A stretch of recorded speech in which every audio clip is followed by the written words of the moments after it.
Ya, shalom, ada damai, puji syukur kepada Tuhan. Kita masih diberi kesempatan untuk datang memuji firman Tuhan, dan juga kita boleh diberi kesempatan untuk mendengarkan firman Tuhan. Sebelum kita mendengarkan firman Tuhan,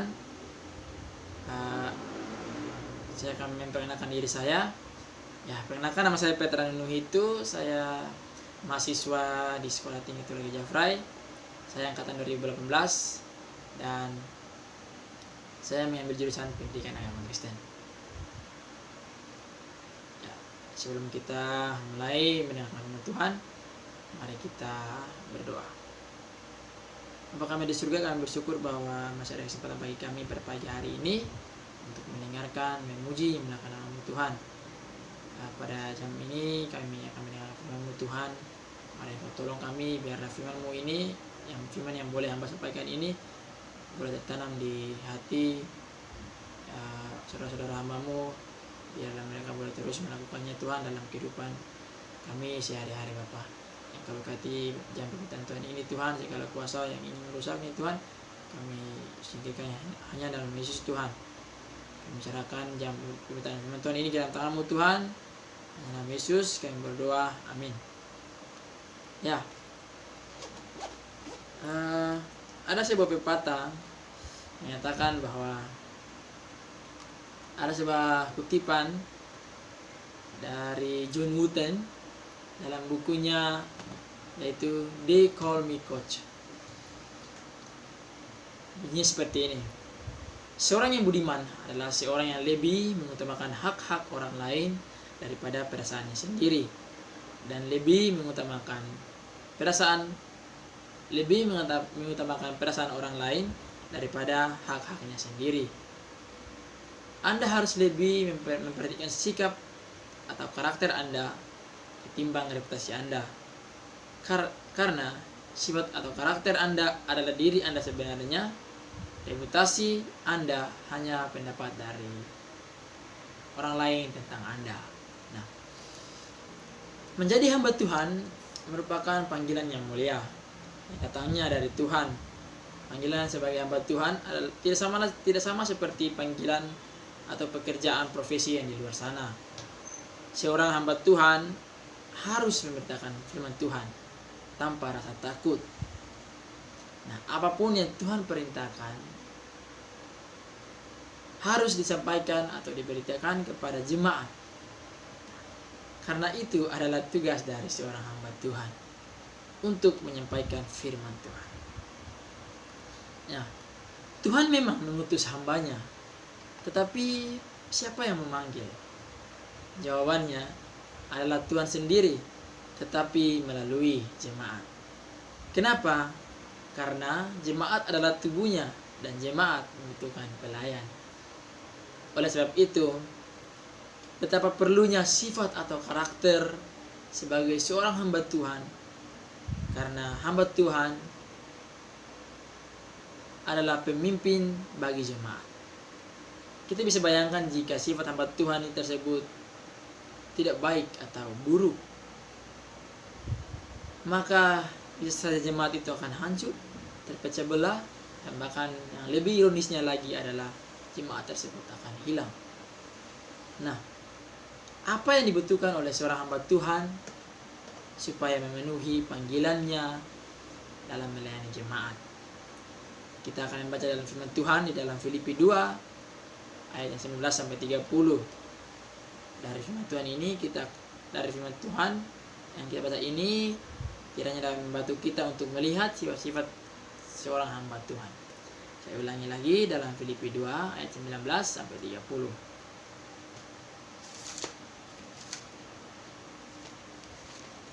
Filipi pasal 2 ayat yang ke-19 hingga ayat yang ke-30. Saya akan membacakan untuk kita semua.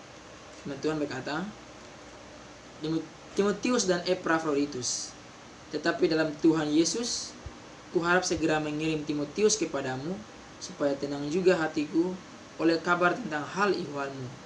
Karena tak ada seorang padaku yang sehati dan sepikir dengan aku, dan yang begitu sungguh-sungguh memperhatikan kepentinganmu. Sebab semuanya mencari kepentingan sendiri, bukan kepentingan Kristus Yesus. Kamu tahu bahwa kesetiaannya telah teruji, dan bahwa ia telah menolong aku dalam pelayanan Injil, sama seperti seorang anak menolong bapaknya.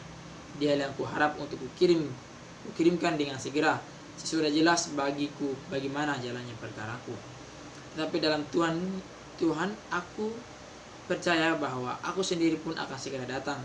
Sementara itu kuanggap perlu mengirimkan Epafroditus kepadamu, yaitu saudaraku dan teman sekerja serta teman seperjuanganku yang kamu utus untuk melayani aku dalam keperluanku.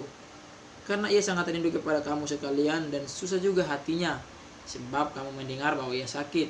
Yang benar ia sakit dan nyaris mati, tetapi Allah mengasihani dia, dan bukan hanya dia saja, melainkan aku juga, supaya duka citaku jangan bertambah-tambah. Itulah sebabnya aku lebih cepat mengirimkan dia, supaya bila kamu melihat dia, kamu dapat bersukacita pula dan berkurang duka citaku. Jadi sambutlah dia dalam Tuhan dengan segala sukacita dan hormatilah orang seperti dia, sebab oleh karena pekerjaan Kristus ia nyaris mati dan mempertaruhkan jiwanya untuk memenuhi apa yang masih kurang dalam pelayananmu kepadaku. Nah, kita lihat dalam firman Tuhan tadi ada dua tokoh yang disebutkan oleh Paulus. Mereka yang akan dikirim oleh Paulus kepada jemaat di Filipi. Nah, mereka itu adalah Timotius dan Epafroditus. Nah, mari kita lihat siapa itu Timotius. Timotius adalah anak dari Eunike, seorang Yahudi yang telah percaya, dan ayahnya seorang Yunani, dan ia memiliki neneknya bernama Lois. Timotius ini dikenal baik oleh saudara-saudaranya, dan Timotius ini selalu menyertai Paulus dalam perjalanannya, sehingga Paulus menganggap dia sebagai anak rohaninya. Dan rupanya jemaat di Filipi sudah mengenal Timotius. Kita bisa lihat dalam ayatnya yang ke-22, di situ menyatakan bahwa kamu tahu bahwa kesetiaannya telah teruji. Kamu tahu bahwa kesetiaannya telah teruji. Ini menunjukkan bahwa Paulus menuliskan di sini bahwa tapi menunjukkan bahwa jemaat di Filipi sudah tahu siapa itu Timotius.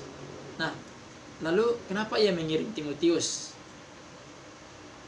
Ini menunjukkan kasih dan perhatian Paulus kepada jemaat, dan juga jika kita perhatikan di ayat sebelumnya, Paulus mengatakan untuk tetap mengerjakan keselamatan sekalipun ia tidak bersama dengan mereka. Sehingga ini juga menjadi alasan mengapa Paulus perlu mengirim Timotius kepada jemaat di Filipi, yaitu untuk membimbing jemaat di Filipi. Nah, kemudian kita beralih kepada tokoh yang berikut. Yang berikut adalah Epafroditus. Siapakah Epafroditus ini? Epafroditus adalah seorang Makedonia yang merupakan salah satu jemaat Filipi. Menurut beberapa tafsiran, Epafroditus adalah bagian dari jemaat Filipi, dan ia adalah seorang terkemuka atau seorang yang memiliki jabatan dalam jemaat Filipi. Epafroditus diutus oleh jemaat Filipi untuk menyampaikan sumbangan mereka kepada Paulus dan membantu Paulus khususnya pada saat berada di Roma. Nah, dari firman Tuhan yang tadi kita baca, kita akan sama-sama belajar di bawah satu tema, yaitu sifat seorang hamba Tuhan. Nah, setiap hamba Tuhan, baik saya dan saudara, baik kita semua, dapat bekerja sama dalam melayani Tuhan. Nah, bagaimana caranya saya dan saudara dapat bekerja sama untuk melayani Tuhan? Dengan cara mengaplikasikan 3S. 3S ini saya singkat SMS. Ya. Sifat yang pertama yaitu sehati dan sepikir. Itu kita bisa lihat di dalam ayatnya yang ke-20. Karena itu tak ada seorang padaku yang sehati dan sepikir. Sehati dan sepikir. Nah, karena Timotius dan Paulus sehati dan sepikir, makanya Paulus mengirim Timotius ini. Nah, jadi sifat yang harus kita ambil dalam ayat ini adalah kita harus sehati dan sepikir supaya kita bisa bekerja sama untuk melayani Tuhan. Nah, sebagai pelayan Tuhan atau hamba Tuhan, untuk saya tidak sepikir dengan orang lain memanglah tidak mudah. Kenapa? Karena setiap kita memiliki pola pikir sendiri, sistem nilai sendiri, perasaan dan keputusan yang berbeda. Namun bukan berarti bahwa saya dan saudara tidak bisa sehati dan sepikir dengan jemaat. Tidak. Kita harus bisa sehati sepikir dengan jemaat dalam Tuhan, guna untuk membangun jemaat. Jadi, kenapa kita harus sehati dan sepikir dengan jemaat atau dengan orang-orang yang bekerja sama dengan kita, supaya kita bisa sama-sama saling membangun jemaat. Nah, dari manakah sumber sehati dan sepikir ini? Sumbernya berasal dari persekutuan kita dengan Roh Kudus, Kristus dan Roh Kudus. Nah, dengan persekutuan itu, maka satu hati satu pikiran akan menjadi kenyataan, seperti Paulus dan Timotius ini. Nah, ada sebuah peribahasa kuno mengatakan begini: hati gajah sama dilapa, hati tungau sama dicecah. Artinya, kegembiraan kita bagi bersama, kesedihan pun kita bagi bersama. Ini adalah gambaran sehati dan sepikir. Jika kita sebagai hamba Tuhan, jadi kita sebagai hamba Tuhan harus bersama-sama dengan jemaat sehati dan sepikir dalam Kristus. Kita harus merasakan apa yang dirasakan Kristus. Kita harus pikirkan apa yang Kristus pikirkan. Kita harus mengutamakan apa yang Kristus utamakan. Peduli dengan apa yang Kristus pedulikan. Sehati dengan apa yang Kristus pedulikan. Maka sehati dan sepikir ini bisa terwujud. Namun jika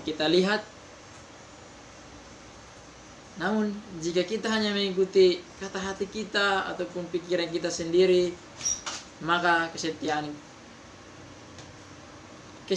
dan kepikiran kita itu hanyalah sebuah hayalan saja. Nah, jadi kira-kira apa yang harus mempengaruhi kita dalam jemaat dalam mengambil keputusan? Yang seharusnya mempengaruhi kita dalam mengambil keputusan bukanlah ego kita, melainkan Roh Kudus. Nah, kemudian sifat yang kedua adalah mementingkan kepentingan jemaat. Itu bisa kita lihat dalam ayat yang ke-21. Sebab semuanya mencari kepentingan sendiri, bukan kepentingan Kristus Yesus. Nah, ternyata orang-orang di Filipi lebih memperhatikan kepentingannya sendiri, dan mereka tidak mencari kepentingan bersama ataupun kepentingan jemaat. Nah, sifat yang kedua ini adalah mementingkan kepentingan jemaat. Sifat ini harus dimiliki oleh setiap kita sebagai hamba Tuhan, yang baik saya, saudara. Kenapa? Karena ada hamba Tuhan yang egois. Mereka lebih mementingkan diri sendiri dalam pelayanannya. Bagi mereka, hal yang paling utama adalah kenyamanan hidup dan pekerjaan. Merupakan hal yang utama, bukan jemaat. Jadi mereka menganggap bahwa kenyamanan hidup dan pekerjaan itu adalah hal yang lebih penting daripada jemaat. Nah, dalam surat Filipi pasal 2, Paulus menjadikan dirinya sebagai contoh dan juga menjadikan Kristus sebagai contoh. Kita lihat bahwa dalam ayat sebelumnya mengatakan bahwa Kristus, nah ini dia dalam ayat yang ke-4, dan janganlah tiap-tiap orang memperhatikan kepentingan sendiri, tetapi kepentingan orang lain juga. Hendaklah kamu menaruh pikiran dan perasaan yang terdapat juga dalam Kristus Yesus. Nah, jadi Paulus memberikan contoh yang konkret bagi kita, yaitu Yesus. Yesus datang ke dalam dunia mengambil rupa seorang hamba, mengosongkan diri, mengambil rupa seorang hamba, dan menjadi sama dengan manusia, untuk dan mati di kayu salib untuk melayani kepentingan kita atau kepentingan jemaat. Jadi Paulus menjadikan Yesus sebagai contoh yang konkret bagi kita. Kita lihat juga Paulus juga memberikan contoh yang konkret untuk kita pelajari. Kita lihat bahwa Paulus waktu dia sedang menulis surat ini, dia berada dalam penjara. Nah, dan ada kemungkinan bahwa dia akan terancam, akan kemungkinan ada ancaman kematiannya. Jika kita lihat di ayat yang ke-17, tetapi sekalipun darahku dicurahkan dan pada korban dan ibadahmu, aku bersukacita aku bersukacita dengan kamu sekalian. Nah, tetapi ia tetap memikirkan dan mengusahakan kepentingan jemaat daripada dirinya sendiri. Nah, ia tetap memikirkan jemaat dan kepentingannya sendiri dengan cara menulis dan mengirim atau mengutus Timotius dan Epafroditus. Demikian juga kita lihat dengan Timotius. Paulus mengutus Timotius karena ia sudah tahu bagaimana Timotius ini mengasihi jemaat di Filipi, dan Timotius ini juga sungguh-sungguh memperhatikan kepentingannya jemaat di Filipi daripada kepentingan sendiri. Dan satu lagi contoh yang diberikan oleh Paulus adalah Epafroditus. Ia juga sungguh-sungguh memperhatikan kepentingan jemaat, sehingga ia memutuskan untuk kembali supaya jemaat bertemu dengannya dan jemaat dapat bersukacita karena kehadirannya. Nah, kita sebagai hamba Tuhan seharusnya lebih mendahulukan kepentingan jemaat daripada kepentingan kita sendiri, karena untuk itulah kita dipanggil melayani. Sifat yang berikut, yang ketiga, SMS, yaitu setia dalam pelayanan. Kita lihat dalam ayat yang ke-30. Sebab oleh karena pekerjaan Kristus ia nyaris mati dan mempertaruhkan jiwanya untuk memenuhi apa yang masih kurang dalam pelayananmu kepadaku. Nah, jadi nampaknya Timotius hampir mati dan nyawanya hampir hilang. Kenapa? Ini membuktikan bahwa kesetiaan seorang Epafroditus. Dia sudah tahu bahwa ada penyakit, tapi dia masih mau untuk pergi untuk melayani Paulus di Roma. Nah, sebagai hamba Tuhan, kita harus memiliki sebuah komitmen yang kuat untuk melayani. Rasanya kalau kita hanya bilang kata setia untuk melayani tanpa ada komitmen, itu seperti kiasan belaka begitu. Dan mengambil komitmen untuk melayani Tuhan harus ada dasarnya, harus didasari dengan kasih dan kesetiaan.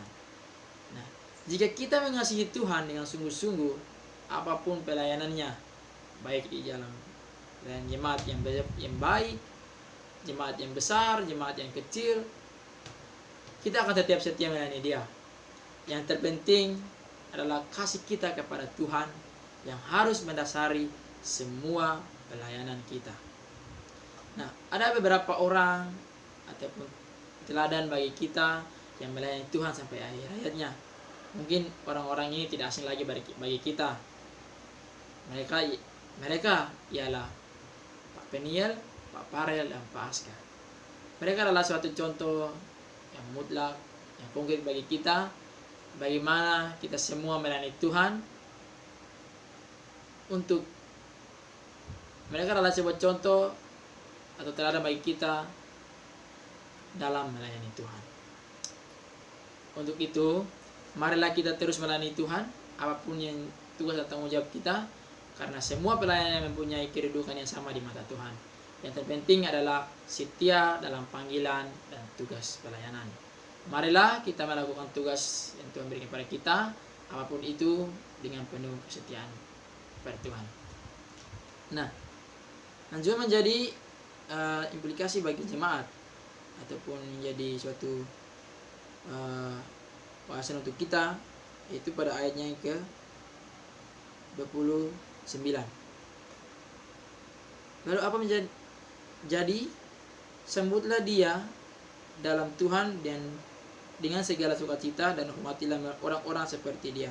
Jadi jemaat dituntut ataupun diharapkan oleh Paulus untuk menerima dan menghormati orang-orang seperti Timotius, Epaphroditus, bahkan kita semua ini. Nah, jadi kesimpulannya kita pada siang hari ini adalah sebagai hamba Tuhan, kita diharapkan mampu untuk menerapkan 3 sifat ini. Yang pertama, sehati saya pikir, kita harus sehati saya pikir dalam jemaat untuk membangun jemaat. Yang kedua, kita harus memperhatikan kepentingan jemaat lebih dahulu, dan kita tidak boleh memperhatikan kepentingan kita sendiri, karena Kristus sudah lebih dulu memperhatikan kepentingan kita. Dan kemudian yang ketiga adalah kita harus setia dalam pelayanan. Setia di dalam pelayanan. Firman Tuhan pada hari ini mengingatkan kita untuk tetap bekerjasama dalam melayani Tuhan, Jadi, apakah saudara dan saya sudah memiliki tiga sifat ini dalam kehidupan kita? Ini menjadi suatu pertanyaan perenungan bagi kita pada siang hari. Sebelum kita menutup, amin untuk firman Tuhan yang telah kita dengarkan. Sebelum kita menutup firman Tuhan ini, mari kita berdoa. Bapak, terima kasih Bapak untuk mendengar firman Tuhan pada siang hari ini. Kiranya firman Tuhan ini kami boleh mendengar, kami boleh lakukan dalam kehidupan kami sehari-hari Tuhan. Berkati kami semua Bapak. Ini doa dan ucap syukur kami Tuhan. Cara selanjutnya kami serahkan dalam tangan-Mu Tuhan. Demi Yesus kami berdoa. Haleluya. Amin.